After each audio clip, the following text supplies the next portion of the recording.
Microsoft Azure AZ-104 certification dumps. Question number 4. You have an Azure subscription named Subscription 1.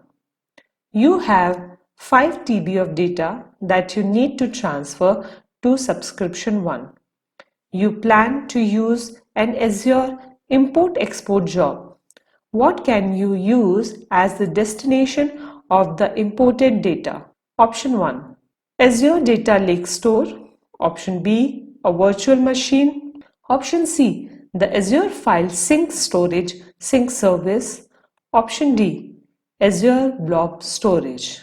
And the correct answer is option D. Azure Blob Storage. Explanation.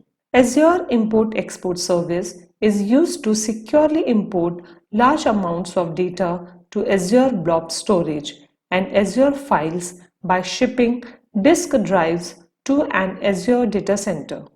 The maximum size of an Azure file resource of a file share is 5 TB. To learn Azure in detail, please click on the given link below, and for more certification dumps, like, share and subscribe this channel. Thank you.